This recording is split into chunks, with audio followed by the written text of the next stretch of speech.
शहर से दूर एक वीरान सी जगह पर एक आदमी लोहे को पीट रहा था। उसी समय उसके आसपास ही कहीं एक परिवार भटक रहा था। आदमी अभी भी लोहे को लगातार पीट रहा था और उसके काम का शोर सुनकर परिवार उसकी तरफ बढ़ता है। जल्द ही भटकता परिवार आदमी के पास पहुंचकर उससे हाईवे का रास्ता पूछता है, मगर परिवार वालों को ये नहीं पता था कि लोहे को पीटने वाला एक सीरियल किलर है। थोड़ी ही देर में किलर परिवार की औरत और बच्चे को मार देता है। अब वो परिवार के आदमी के पीछे लगा हुआ था और वो आदमी अपनी जान बचाने के लिए भाग रहा था। ये पूरा इलाका किलर का था और वो अपने इलाके के चप्पे चप्पे से वाकिफ था। किलर जल्द ही आदमी को ढूंढकर उसे भी मार देता है। इस किलर का नाम बिली था और हमारी कहानी इसी बेरहम हत्यारे पर आधारित है। अब कहानी को शहर की तरफ लेकर चलते हैं, जहाँ दो सगी बहनें एक मॉल में शॉपिंग कर रही थीं। छोटी बहन का नाम एमी था और बड़ी बहन का नाम मेगन। मॉल में शॉपिंग करने के बाद ये दोनों एक पार्टी में जाती हैं और वहाँ खूब मस्ती करती हैं।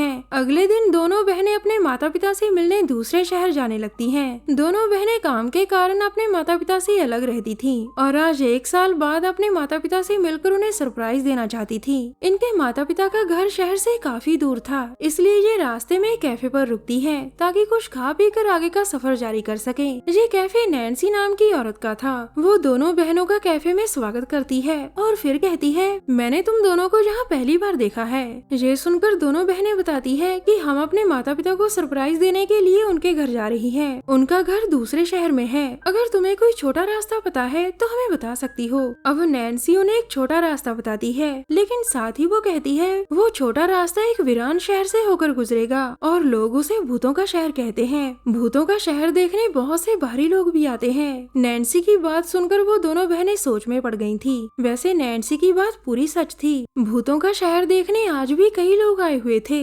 दूसरी तरफ दोनों बहनें फिर से आगे बढ़ने लगती हैं। दोनों ने छोटा रास्ता लेने का मन बना लिया था क्योंकि वो भूतों का शहर देखना चाहती थी। जल्द ही वो भूतों के शहर के बाहर पहुंच जाती है और अपनी गाड़ी वहीं रोककर आगे बढ़ने लगती है। आगे जाकर उन्हें एक होटल नजर आता है और होटल में जेसिका नाम की औरत उनका स्वागत करती है। दोनों बहनें जहाँ आकर एक रूम लेती हैं क्योंकि वो पूरा शहर देखना चाहती थी और आगे का सफर कल से शुरू करने वाली थी। जेसिका उन दोनों को बताती है कि इस शहर में कोई गाइड नहीं, इसलिए तुम दोनों को अकेले ही शहर देखना पड़ेगा। उसकी बात सुनकर मेगन उससे पूछती है कि क्या सच में यहाँ भूत हैं? इसके जवाब में जेसिका हाँ कहती है, जिसे सुनकर मेगन मन ही मन उसका मजाक उड़ाती है। दोनों बहनें भूत प्रेतों पर यकीन नहीं करती थीं। वो तो बस मजे के लिए शहर में आई थीं ताकि वो कुछ नया देख सकें। अब दोनों बहनें होटल से निकलकर आगे बढ़ती हैं। जेसिका ने उन दोनों को शहर का नक्शा दे दिया था ताकि वो पूरे शहर को देख सकें। एमी लगातार शहर की वीडियो बना रही थी क्योंकि उसे ब्लॉग बनाने का बहुत शौक था। जल्द ही दोनों बहनें एक वीरान से घर में पहुंच जाती हैं और मेगन खिड़की के पास आकर बाहर देखने लगती है। अचानक तभी उसे किसी के चीखने की आवाज सुनाई देती है, जिसके बाद वो एमी को आवाज न करने को कहकर खुद भी खिड़की के पास ही छुप जाती है। एमी उससे कुछ ही दूर कांच के टुकड़े पर खड़ी थी। इसी बीच एक आदमी जोर से खिड़की पर टकराता है, जिसे देखकर वो दोनों बहनें डर जाती हैं। इस आदमी को हत्यारा बिली मार रहा था और वो दोनों घर से बाहर थे। आदमी की चीखें सुनकर वो दोनों बहनें बुत्सी बन गई थीं। घर के बाहर बिली आदमी को मार देता है और उसके जाने के बाद दोनों बहनें राहत की सांस लेती हैं। अब वो जैसे ही घर से बाहर निकलती हैं तो उन्हें अपने सामने आदमी की लाश नजर आती है। मेगन लाश की हालत देखकर बहुत डर जाती है, जिसके बाद वो दोनों बहनें जल्दी जल्दी वहाँ से भागती हैं। वो भागकर अपनी गाड़ी के पास आती हैं ताकि शहर से दूर जा सके, मगर उनकी गाड़ी को किसी ने खराब कर दिया था, जिसके कारण वो स्टार्ट नहीं होती। अब दोनों बहनें गाड़ी वहीं छोड़कर हाईवे की तरफ दौड़ती है और इसी बीच बिली उन्हें भागते हुए देख लेता है। अब बिली पीछे पीछे था और दोनों बहनें आगे आगे भाग रही थीं। वो भागती भागती पुरानी गाड़ियों के गैराज में आकर छुप जाती हैं। मेगन को जहाँ एक टूल मिलता है जिसे वो अपने पास रख लेती है। बिली भी दोनों बहनों का पीछा करता करता गैराज तक पहुँच गया था। मेगन मौका देखकर बिली की टांग पर वार करती है, जिस कारण बिली दर्द से तड़प जाता है। अब बिली जख्मी टांग के साथ ही आगे बढ़ रहा था, जबकि उसके सामने खड़ी मेगन उसका मुकाबला करने के लिए पूरी तरह तैयार थी। मगर बिली ज्यादा आगे नहीं बढ़ पाता और वो वहीं जमीन पर गिर जाता है। उसके गिरते ही एमी भी मेगन के पास आती है, जो एक गाड़ी के पीछे छुपी हुई थी। अब दोनों बहनों को एक अजीब सी आवाज सुनाई देती है और तभी उनकी नजरों के सामने ही बिली की आत्मा उसका शरीर छोड़ देती है। अब वो दोनों बिली की लाश को देख ही रही थी कि तभी उनके सामने बॉब नाम का लड़का आता है। मेगन के पूछने पर बॉब उसे बताता है कि मैं आज ही अपने दोस्तों के साथ ही शहर में घूमने आया था, लेकिन एक किलर ने मेरे सभी दोस्तों को मार दिया। दोनों बहनें उसकी बात पर यकीन कर लेती हैं, जिसके बाद वो तीनों भागकर हाईवे तक पहुंच जाते हैं। हाईवे पर मेगन को एक गाड़ी दिखाई देती है और वो आगे बढ़कर गाड़ी को रुकने का इशारा करती है। ये गाड़ी ब्रेन नाम का आदमी चला रहा था और मेगन को आगे देखकर वो गाड़ी रोक लेता है।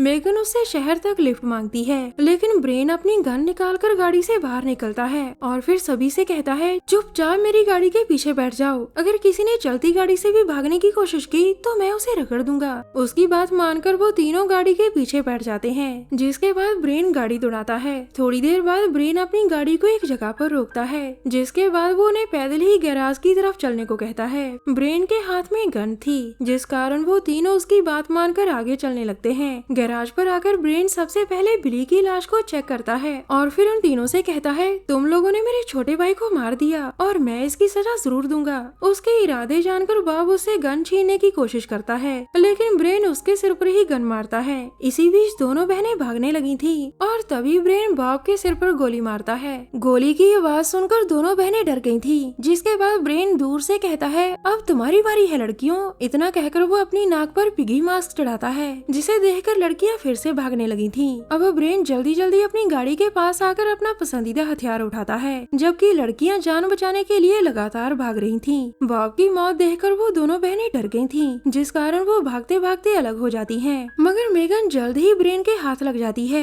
और वो उस पर वार कर उसे बेहोश कर देता है। थोड़ी देर बाद ब्रेन शहर के स्कूल में बैठा था। मेगन को अभी अभी होश आया था, जिसे ब्रेन ने एक चेयर पर बांध रखा था। होश में आते ही मेगन ब्रेन से पूछती है कि तुम क्या चाहते हो और ये सब क्यों कर रहे हो। इसके जवाब में ब्रेन बताता है, मैं और मेरा छोटा भाई श्रापित हैं। हमें शैतान ने श्राप दिया है कि हम तब तक ही जिंदा रह सकते हैं जब तक हम लोगों को मारेंगे। हम दोनों भाइयों ने मिलकर पूरे शहर के लोगों को मार दिया था, जिसे देखकर बाहरी लोगों को लगा कि ये काम भूतों का है और वो इस शहर को देखने आने लगे। मगर सच बात तो ये है कि ये शहर किलर्स का है। अपनी बात कहकर वो मेगन को मारने की तैयारी शुरू कर देता है। दूसरी तरफ एमी मेगन को ढूंढ रही थी और इसी बीच जेसिका उसे पकड़कर नीचे गिरा देती है। जेसिका के पास एक पुराना सा चाकू था और वो एमी से कहती है, तुमने मेरे छोटे बेटे बिली को मारकर अच्छा नहीं किया। इसी बीच एमी के हाथ एक पत्थर लगता है और वो उसे उठाकर जेसिका के सिर पर मार देती है। एमी के पास तो बड़ी बड़ी कीलें भी पड़ी थी, जिन्हें उठाकर वो जेसिका की आंखों पर मारती है।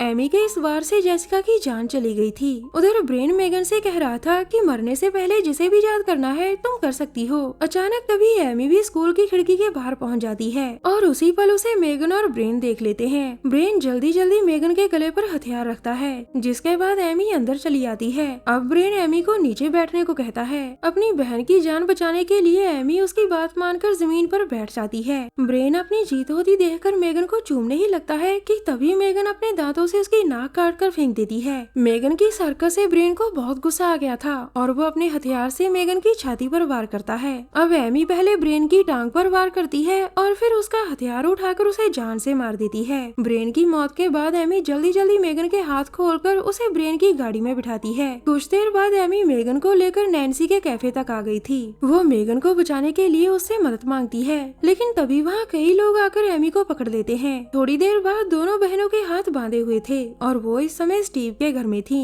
स्टीव उसी गांव का मुखिया था जिस गांव में नैन्सी का कैफे था। गांव के सभी लोग और नैन्सी भी इस समय स्टीव के घर में थे। स्टीव लड़कियों से कहता है, तुम दोनों भूतों के शहर गई थी और वहाँ से श्रापित होकर वापस लौटी हो। अब हम तुम्हें मार देंगे ताकि कहीं हमारे गाँव के लोग श्रापित न हो जाए। मैं अब पहले गाँव के लोगों का शुद्धिकरण करूंगा और फिर तुमको मारूंगा। इतना कहकर वो गाँव के लोगों को दूसरे कमरे में लाकर उनका शुद्धिकरण करने लगता है। इसी दौरान नैन्सी मौका देखकर दोनों बहनों के पास आकर उनके हाथ खोलने लगती है। नैन्सी को उन दोनों पर रहम आ गया था, इसीलिए वो उनकी मदद कर रही थी। दोनों बहनों के आजाद होने के बाद तीनों लड़कियां गांव से भागने लगती हैं, लेकिन आगे एक गांव वाला नैन्सी को पकड़कर मार देता है। नैन्सी की मौत देखकर एमी गुस्से में आकर गांव वाले को धक्का मारती है। एमी के धक्के से वो नुकीली लकड़ी पर गिरकर मर जाता है, जिसके बाद वो दोनों फिर से भागने लगती हैं। आगे जाकर उन्हें कई गाँव वाले पकड़ने की कोशिश करते हैं, लेकिन दोनों बहनें सभी को मारकर भाग जाती हैं। कहानी के आखिर में दोनों बहनें बचकर गांव से निकल गई थीं। वैसे स्टीव की बात सच्ची थी।